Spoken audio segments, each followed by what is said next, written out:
Yes. We're here because we just rented this car for a week. Yes. What car is it? Do you even know? A Ford Echo? No. EcoSport, EcoSport, or piece of junk? Yeah, it is definitely. Not this car itself. This is from Turo. Car's great, Yeah. but this model is awful. Yes. And we'll explain why it is the worst car that we have ever driven. And we've driven some hoopties. Yes, we have. Including a Civic with hail damage that had 1 billion miles on it that a friend sold to us for $1,000 and is no longer a friend. But this car, let's explain one of the first things. We pick it up at the airport, right? We got this because it has luggage space, except show me what the problem was. Here's the key fob. Here's the key fob. There's no trunk opening button. No.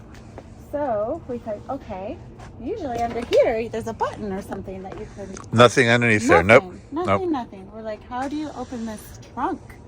We have all our suitcases. We cannot get them in the trunk. So yeah, we weren't able to. Piled him through the back door. So through the back door. Show us where it is. So then. Oh, what did I do? I had to look on YouTube. Yes. To another YouTuber who had rented or owned some of this. No, it was a salesman. He was a sales guy. He was selling one of these back in the day. This is 2018.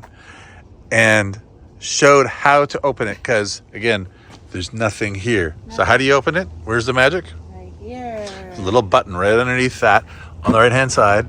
There you go.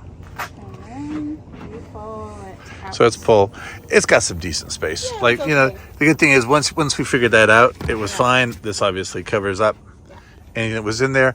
It's got enough space. This is a compact or subcompact crossover. And it's, you know, let's say something nice about it. You do sit high up, and that is something people like. Yeah. Right? Yeah. Let's go inside.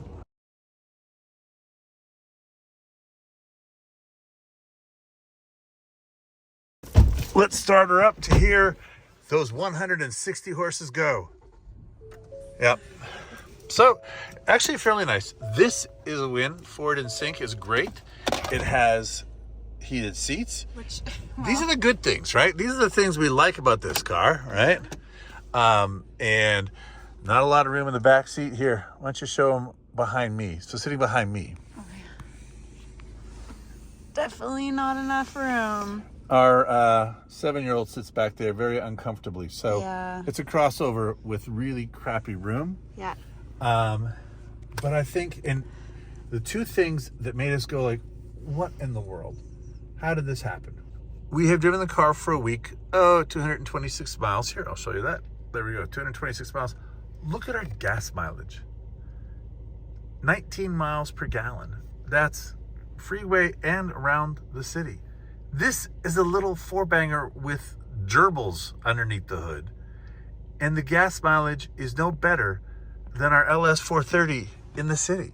Like, without any of the style, none of the vroom, and no zoom. Yeah, definitely no zoom.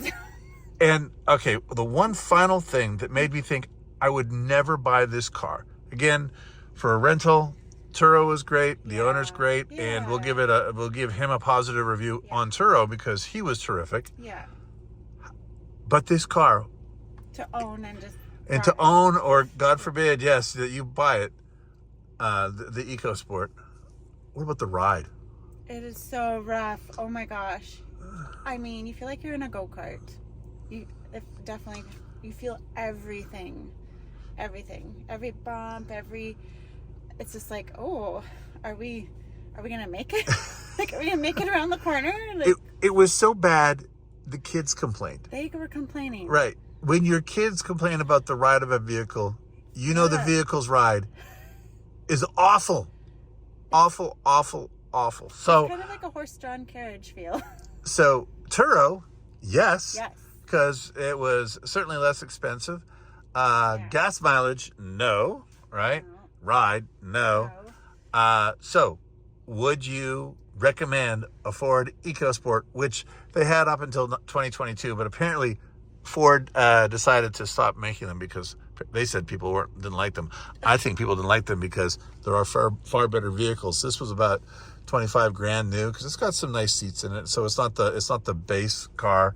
And again, InSync is worked well, but Yeah. that's just part of the game now. Yeah. Would you recommend this car for anybody? No. There's so many other great options for the same price value, and you could get better gas mileage. The gas mileage is a killer. Remember when we had the Prius Prime and we're getting like 50 miles per gallon? That's it. And I would rather have that car. Yeah. Which Yeah. people do. Please like and subscribe to our channel. We would greatly appreciate it, and hopefully you would too.